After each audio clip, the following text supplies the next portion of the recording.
gira sugirizi, gira iteka, gira imana, gira aho muba mwubahwe.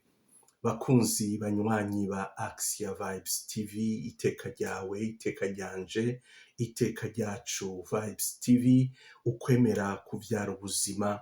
Kaze dusangire ifunguro yo kuri uyu munsi w'Imana ukurikira Pentekoti, duhimbaza umunsi mukuru w'ubutatu bweranda muri Ekleziya Katolika ikukira Roma, umwaka w'amasabamana B.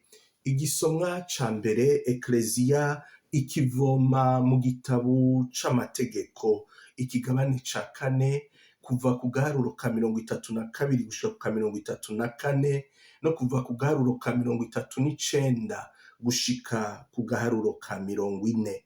Umukama niwe Mana y'ijuru n'isi, kandi nta wundi ariho.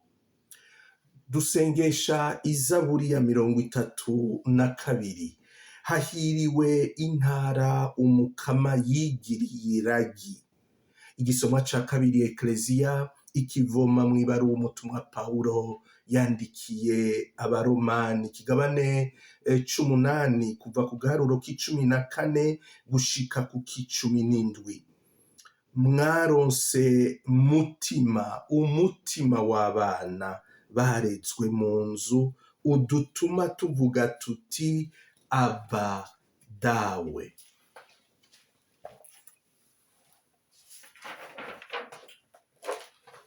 Aleluya, aleluya.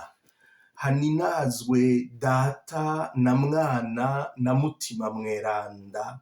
Haninazwe uwuriho, uwamyeho n'uwugira ngo aze. Aleluya. Ivyo dusoma mu nkuru nziza yanditse Matayo, ikigabane ca 28 kuva ku gaharuro k'16 gushika ku ka 20. Muri irya minsi babigishwa 11 bagiye i Bugarire ku musozi Yezu yari yabagenekereje. Bamubonye baramupfukamira, yamara harimwo abakekereza. Yezu abegereye arababarira ati, naronse ubukuru bw'uwo mw'ijuru no kw'isi. Genda rero mwigishe abantu bose, mubabatize kw'izina rya Data n'irya Mwana n'irya Mutima Mweranda. Mubigishe gukora ivyo nabategetse vyose. Nanje ndi kumwe namwe ubutakibavirira gushika ku muhero w'isi. Twakire twongere dushimagize iyi nkuru nziza ya Kristu.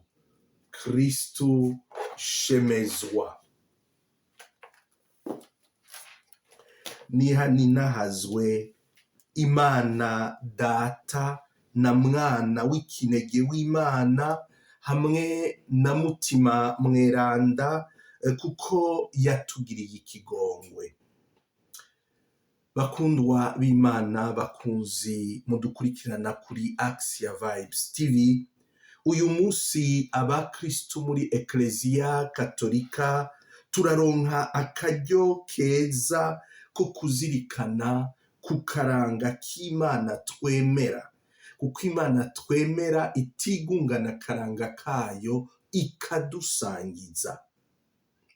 Birakenewe cane ko twebwe twemera, ko twama buri munsi twiyibutsa igitangaza canke igisigabwenge, nkuko tumenyereye kuvyita ikinyegezwa, dusanga mu karanga k'Imana se w'umukama wacu Yezu Kristu, ikaba n'Imana dawe wacu.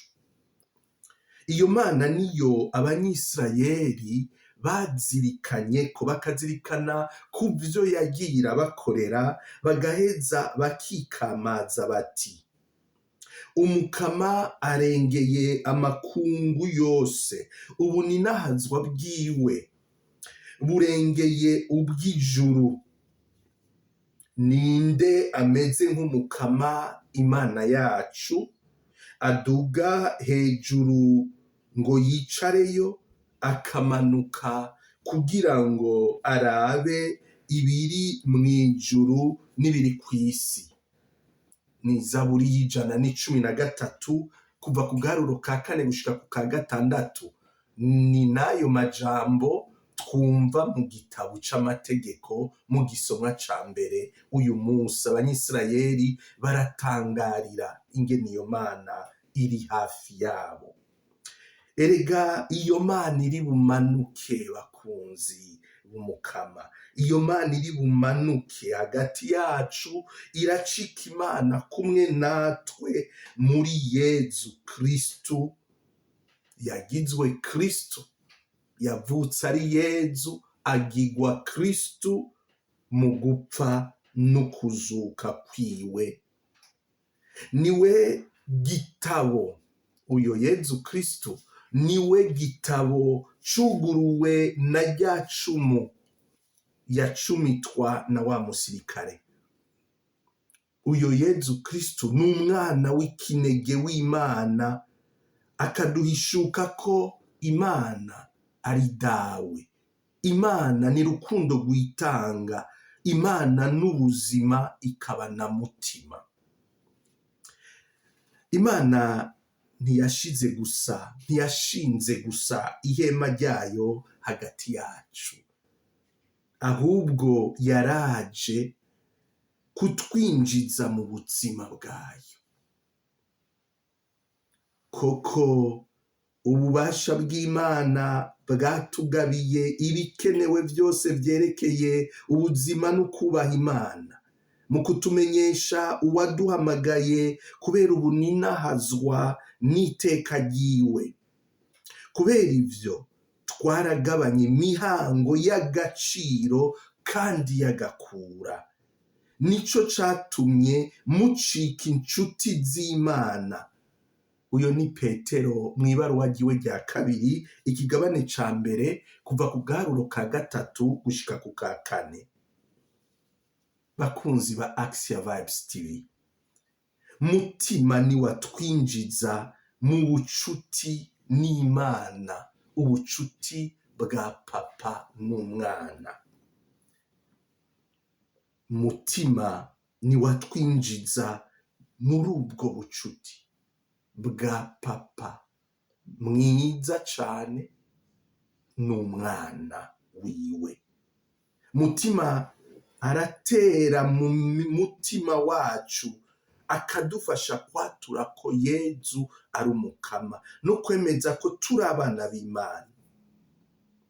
Imana dushobora kwita Aba, Papa, kandi ku bubasha bwa mutima tukumva ko ubwo bupapa bw'Imana, ubwo buvyeyi bw'Imana budusimbagiza, bukadutuma muri vyose atagashitsi dushobora guhinda, ahubwo twama tuninahaza muri vyose, naho vyoba bibi, ingwara, uruhamo, amapfa. Kubera ubwo buvyeyi butera muri twebwe, bituma twama tuninahaza ata bwoba n'intete tugira. Muri ivyo vyose nta bwoba tukigira, kuko mutima atwibutsa na ntaryo ko turi abana b'uwo mw'ijuru, abaragwa b'Imana n'abatorana iragi kumwe na Kristu. Nta bwoba buba mu rukundo, ariko urukundo rubushitse rwirukana ubwoba, kuko umunyabwoba yama yiteze igihano. Uwufise ubwoba nawe ntaba araba umuntu abushitse mu rukundo. Twebwe dukunda kuko ari we yabanje kudukunda. ni Yohani mw'ibaruwa ryiwe rya mbere ikigabane ca 4 kuva ku bwaruro k'18 gushika ku k'19. Ngico bakundwa b'Imana, ngico igitangaro, ngico igitangaza c'ubuzima bw'Imana twemera. Si Imana imanye mw'ijuru, si Imana iri kure yacu, si Imana itunena, ni Imana rukundo rwa Data na Mwana na Mutima bagize umwe mu bumana basangiye, kandi urwo rukundo rugaterera mu ntimatima y'imitima yacu. Bakundwa ba Action Vibes TV, mwebwe mwese dusangiye ino funguro yo kuri uno munsi mukuru w'ubutatu bweranda, nimuze duhimbaze ubwo butatu bweranda, Imana imwe rukundo, dusaba inema yo kudahushagirika mu kwemera. Bavukanyi, Imana yacu yaratwivyariye muri Yezu Kristo umwana wayo w'ikinege mu bubasha bwa Mana mutima mweranda. Ni Imana iri kumwe natwe, ni Imana igendana natwe, ni Imana igorwana natwe, ni Imana ihungana natwe, ni Imana ihimbagwana natwe. Iyo Mana ni Imana izoshigwa ari uko twese twakiriwe mw'ijuru mu nzu kwa Data. Dusenge. Mukama, ndaguhaye ubwenge n'umutima wanje, ugushaka n'amagara yanje yose, subira unyinjize mu gitangaza c'ubuzima bwawe busesekara urukundo, ubuzima bwawe umusesekara w'urukundo.